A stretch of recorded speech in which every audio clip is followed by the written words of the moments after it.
믿음과 지혜라는 제목으로 하나님의 말씀 전하도록 하겠습니다. 우리가 잘 아는 속담 중에 돌다리도 두들겨보고 건너라는 그러한 속담이 있습니다. 겉으로 보기에는 튼튼하게 보이고 아무 일 없는 것처럼 보인다 할지라도 그것을 다시 한번 점검해보고 확인해보고 건너야 된다. 그런 얘기죠. 영어로는 이렇게 번역을 했더라고요. Look before you leap. 도약하기 전에 혹은 뛰기 전에 다시 한번 봐라. 그 얘기입니다. 한마디로 말하면 신중해라 그런 뜻이죠. 어떤 일을 할 때 신중하게 해라.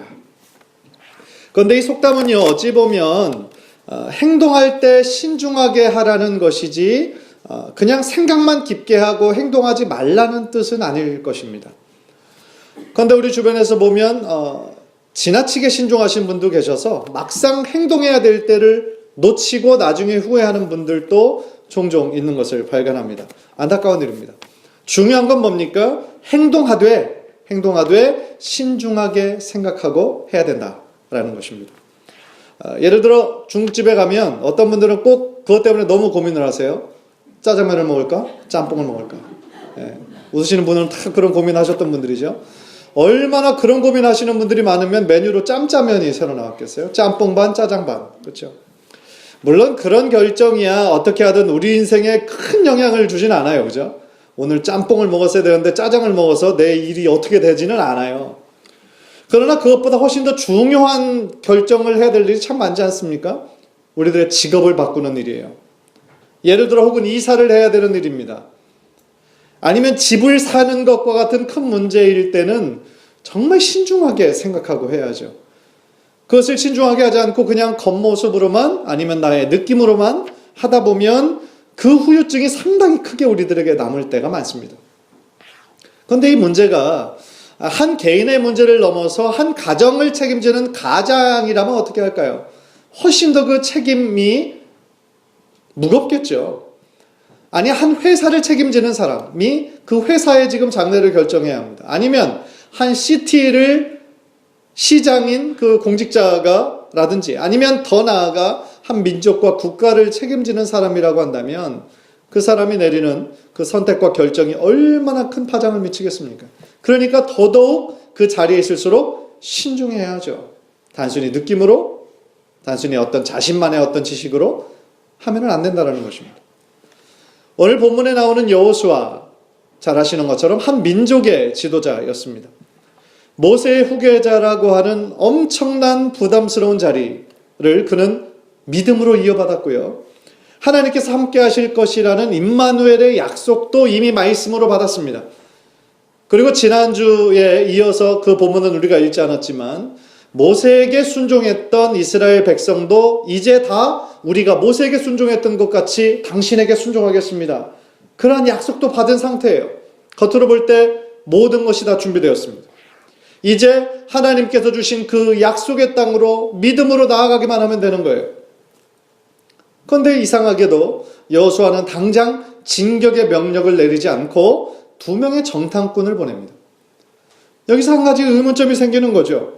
하나님이 함께 하시겠다고 약속하셨고 요단을 건너라 말씀하셨고 또 백성들도 무조건 여호수아의 명령에 따르겠다라는 그런 확언도 받았는데 왜 바로 진격하지 않았을까? 혹시 그가 믿음이 부족해서였을까? 아니면 승리에 대한 확신이 의심이 들었을까? 우리가 주로 알기에 믿음은 곧바로 행동으로 결단하는 것이라는 얘기를 많이 들어왔는데 왜 여호수아는 그렇게 하지 않았는가? 여러분은 어떻게 생각하십니까?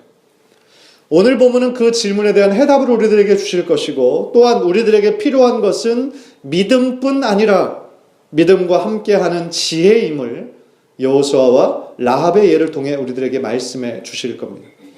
간절히 오늘 말씀을 듣는 가운데 하나님께서 주시는 그 깨달음과 또한 그 지혜가 저와 여러분 모두에게 있기를 주님의 이름으로 간절히 축원합니다. 첫 번째로 여호수아는요, 큰 믿음과 함께 큰 지혜가 있었던 사람이었습니다. 그는 무작정 진격명령을 내리지 않고 정탐의 필요성을 알았기에 2명을 아주 은밀하게 들여보냅니다. 그것이 1절인데요. 눈의 아들 여호수아가 시딤에서 2 사람을 정탐꾼으로 보내며 이르되 가서 그 땅과 여리고를 엿보라 하매. 여호수아가 보낸 두 명의 정탐꾼의 임무는 바로 가나안 땅과 여리고를 엿보는 일이었습니다. 그런데 이 개역개정에서는 그 단어가 지금 빠졌는데요. 바로 직전에 있었던 성경과 영어 성경에는 다 들어가 있는 단어가 있습니다. 가만히라는 단어입니다. 가만히. 여호수아가 두 사람을 정탐꾼으로 보낼 때 가만히 보냈다는 겁니다. 영어로 보니까 secretly, 굉장히 은밀하게 비밀스럽게 보냈다는 겁니다. 그런데 왜 그렇게 했을까요? 아마도 여호수아의 머리에는 지금 모세가 가데스바네아에서 12 정탐꾼을 보냈던 그 사건이 굉장히 지금 괴리에 강하게 남아있을 겁니다. 왜 그럴까요? 여호수아도 그 중에 한 사람이었기 때문에. 그런데 그때의 12명의 정탐꾼은 결과적으로 봤을 때는 완전한 실패였거든요.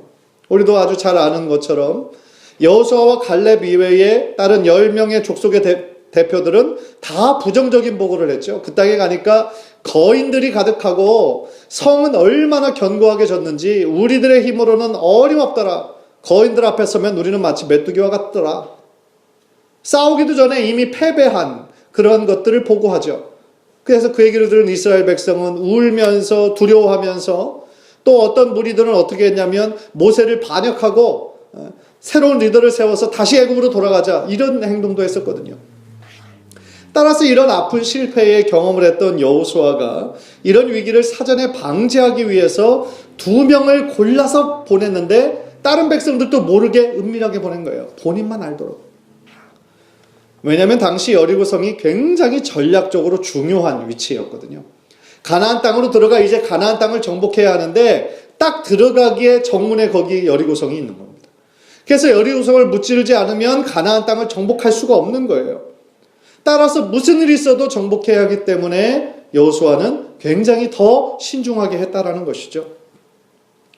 이 부분에서 우리는 여호수아의 그 지혜로운 모습을 발견하게 됩니다. 만약에 여호수아가 하나님께서 우리와 이미 함께 하신다고 했잖아. 그러니까 그 약속만을 믿고 나가면 돼. 라고 무작정 진격했다라면 아마도 수많은 이스라엘 백성들 군사들이 죽었어야 됐을 거예요. 많은 희생을 났을 겁니다. 그러나 그것을 원치 않았기 때문에 여호수아는 자신이 전적으로 신뢰할 수 있는 두 사람을 뽑아서 몰래 은밀하게 보낸 것이죠. 정탐을. 여기서 하나 깨닫는 것이 있어요.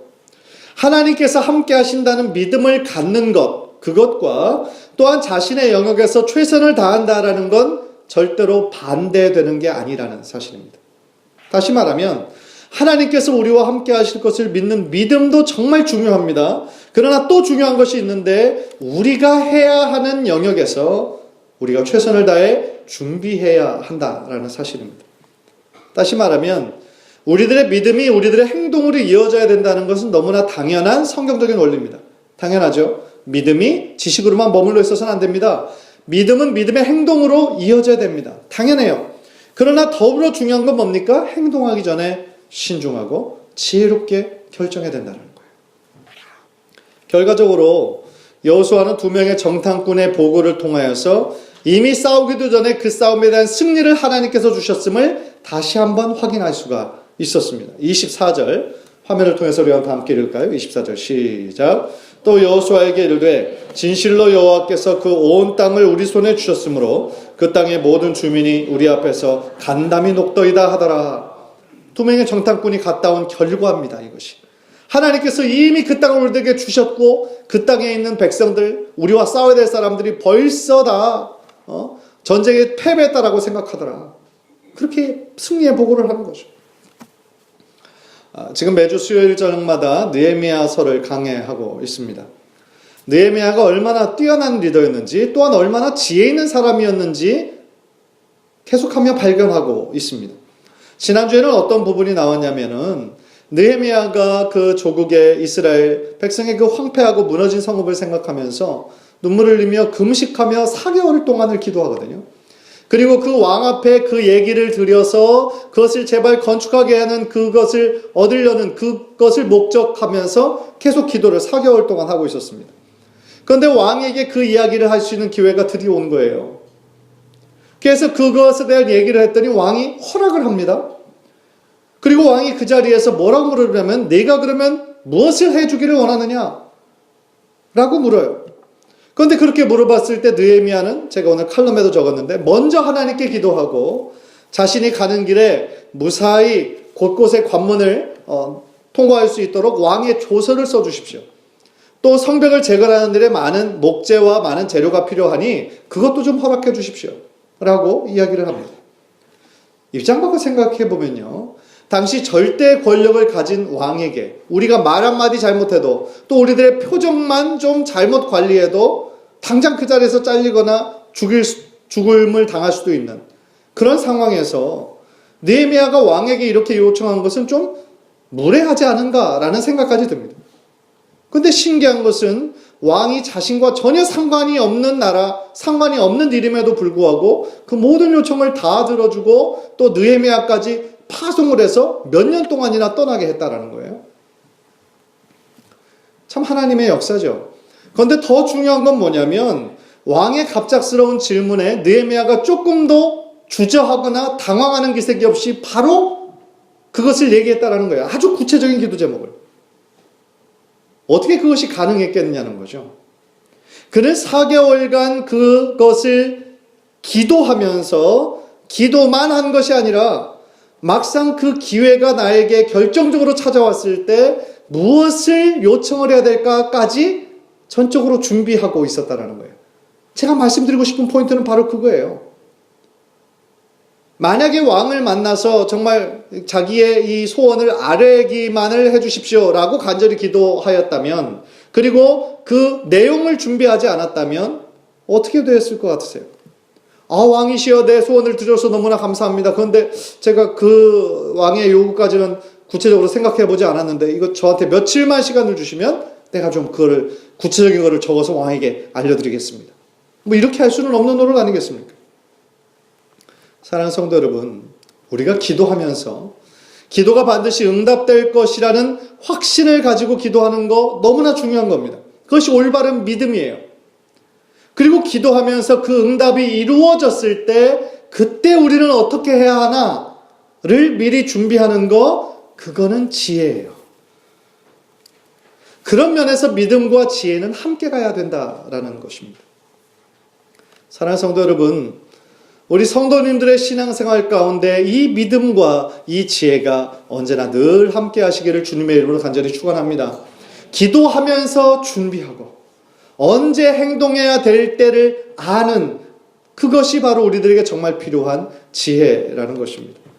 기도만 하고 행동하지 않는 거, 그것도 올바른 것이 아니고 기도하지 않고 행동하는 거, 그거는 위험한 일입니다.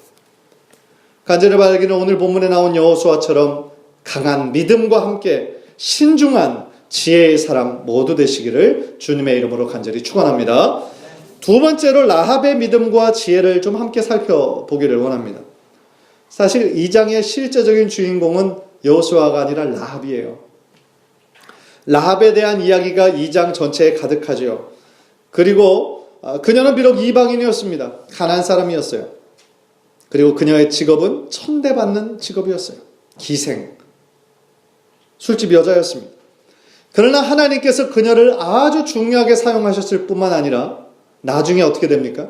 예수 그리스도의 직계 조상이 돼요. 얼마나 영광스러운 일입니까? 오늘 본문을 보면요, 여호수아의 명령을 받은 2명의 정탐꾼이 제일 먼저 찾아간 거 라합의 집이었어요. 왜 하필 라합의 집을 찾아갔을까? 이유가 있죠. 아마도 그 2명의 정탐꾼이 그 라합의 집이 이제 아무래도 기생이 머무는 집이니까 술집 그런 집이었겠죠. 많은 사람들이 출입하는 장소입니다. 그러니까 여리고성에 정탐하기 위해서 그 성에 대한 소식을 듣기 위해서 아마 가장 좋은 장소였을 거예요. 그리고 또 자기들은 굉장히 스트레인저인데 자기들이 가기에 많은 사람들이 왕래하는 곳, 시끌벅적한 곳이 가장 들키지 않는 곳이었겠죠. 그런데 그들의 예상을 깨고 그들의 신분이 너무 일찍 들통나버려요. 아마도 그 집에 신고 정신이 투철한 사람이 신고를 했든지 아니면 그 가나안 성 거기를 아주 지키고 있던 사람이 낌새를 좀 이상하게 보고 한 것이든지 그것은 정확히 모르겠지만 어쨌든 하루도 지나지 않아 다 들켜버렸어요. 그래서 2절을 보니까 이 밤에 이스라엘 사람이 들어왔다. 한밤도 지나지 못하고 그 밤에 바로 걸리는 거죠. 그때부터 마치 영화에 나오는 한 장면처럼 굉장히 숨 막히는 막 첫 버전이 막 지금 시작이 됩니다. 온몸에 무기를 둘러싼 군인들이 라합의 집에 와서 막 문을 쾅쾅 뚫어내고, 라합이 나오니까 3절을 보니까 네 집에 간첩이 있다는 확실한 정보를 알고 왔으니까 당장 끌어내라, 이렇게 얘기를 하죠. 강압적으로. 그런데 그녀가, 라합이 군사들에게 대하는 자세가 참 생각하면 생각할수록 지혜로워요.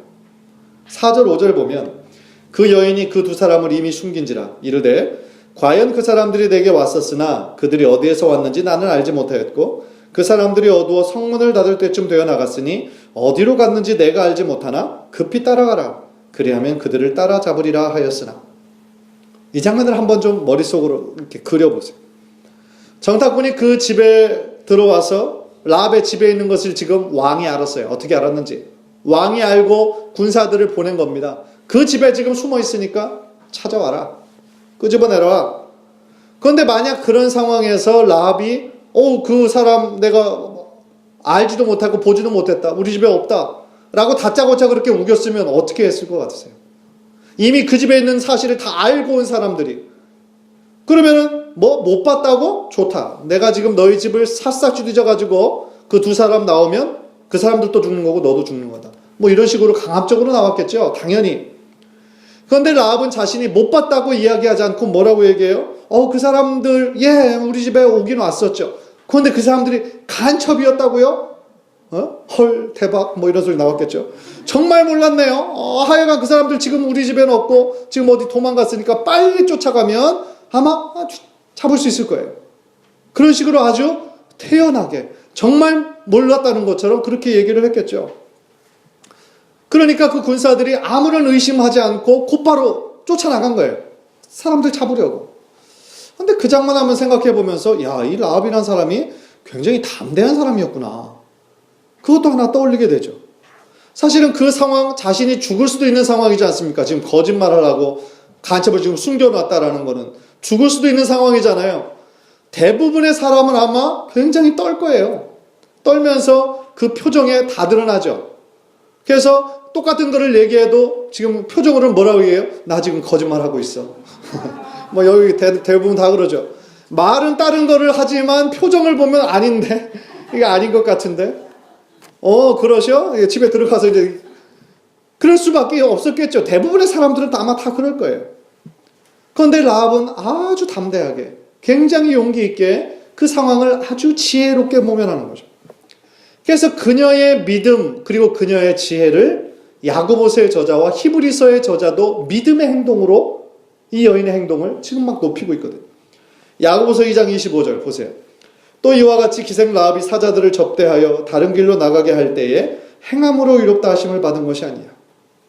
그 유명한 히브리서 11장 믿음장 31절 우리 다음 화면을 통해서 다 함께 읽겠습니다. 시작. 믿음으로 기생 라합은 정탐꾼을 평안히 영접하였으므로 순종하지 아니한 자와 함께 멸망하지 아니하였도다. 그렇습니다. 라합에게 있어서 믿음과 지혜는 아주 밀접하게 연결되어 있었다는 겁니다. 특히 왕의 부하들을 속인 그 라합이 곧바로 정탐꾼이 있는 제 지붕으로 올라가서 그들과 함께 얘기하는 것에 2장의 핵심이 다 들어가 있어요. 그 가운데 라합의 믿음의 고백이 나오죠. 9절을 보세요. 말하되 여호와께서 이 땅을 너희에게 주신 줄을 내가 아노라. 우리가 너희를 심히 두려워하고 이 땅 주민들이 다 너희 앞에서 간담이 녹나니. 지금 뭐라고 얘기합니까? 하나님께서 이 땅을 너희들에게 이미 주셨다는 거예요. 가나안 땅은 지금 이미 자신들이 살고 있는 땅입니다. 자기의 땅이에요. 그런데 지금 처음 보는 사람이 왔는데 그들에게 하나님께서 이 땅을 너희들에게 주셨음을 나는 알고 있다. 이게 보통 사람이 할 이야기냐고요. 얼마나 놀라운 신앙 고백입니까? 이방인이었던 라합이 이거를 어떻게 알고 있었겠냐는 거죠. 이미 그 땅을 하나님이 너희들에게 주신다라는 것은 결국 아브라함과 이삭과 야곱에게 주셨던 그 땅의 약속의 성취를 선포하고 있는 거지 않습니까? 그리고 그녀는 계속하여 자신이 그때 들었던 하나님이 구원의 이야기를 이제 얘기하는 거죠. 10절을 보면 이는 너희가 애굽에서 나올 때 여호와께서 너희 앞에서 홍해물을 마르게 하신 일 그리고 너희가 요단 저쪽에 있는 아모리 사람의 두 왕 시온과 옥에게 행한 일, 곧 그들을 전멸시킨 일을 우리가 들었음이니라. 이 홍해를 육지처럼 지나간 일, 또 두 왕을 멸절시킨 일, 그 얘기를 다 알고 있는 거죠. 뭐 지금처럼 인터넷 이런 기술은 전혀 없었던 그런 시대였지만 아마도 입소문, 그죠? 다른 그 민족이 지금 어떤 홍해 바다를 그냥 이게 갈라져가지고 200만 명이 되는 사람들이 그걸 지나갔다. 얼마나 놀라운 이야기거리겠어요. 그런데 참 신기한 것은요, 이 소식을 라합뿐만 아니라 다른 사람들도 다 함께 들었지 않습니까? 그런데 다른 사람들은 그 소식에 너무 두려워하고 간담이 서늘해졌는데, 왜냐하면 자신은 이제 죽었다라고 생각할 테니까. 그런데 라합은 그것을 들으면 뭐가 생겼어요? 믿음이 생겼어요. 참 신기하지 않습니까? 잘 듣는 것이 얼마나 중요한지 우리들에게 말씀하고 있는 것이죠. 그래서 바울이 말씀한 대로 믿음은 들음에서 난다라고 하시는 것이 바로 이 말씀인 거죠. 로마서 10장 17절 우리 화면을 통해서 다 함께 읽겠습니다. 시작. 그러므로 믿음은 들음에서 나며 들음은 그리스도의 말씀으로 말미암았느니라. 믿음의 역사가 어떻게 생깁니까? 바로 예수님의 말씀을 들을 때 생긴다는 것입니다. 예수님의 말씀을 들을 때 우리들의 지쳐있던 심령이 새롭게 힘을 얻고 무뎌졌던, 그리고 정말 잠들어 있던 영혼이 새롭게 깨운다라는 사실입니다. 예수님의 살아있는 말씀의 능력이 우리들의 마음을 다시 뜨겁게 할 수 있다는 거예요. 엠마오로 가는 두 제자가 있었습니다. 그들은 예수님을 정말 따르던 사람이었는데 십자가의 그 사건을 목격하고 심히 낙심에 빠져 있죠. 절망감에 빠져 있습니다. 예수님이 부활하셨다는 것을 소문으로만 들었지 아직 마음에 확신하지 못하고 있어요. 믿지 못하고 있어요. 그래서 두 사람이 엠마오로 터벅터벅 낙심하면서 걸어가고 있는데 부활하신 예수님이 그들을 만나주시죠. 그래서 구약에서 자신에 대한 예언이 어떻게 이루어졌는지를 하나하나 설명해 주셨어요.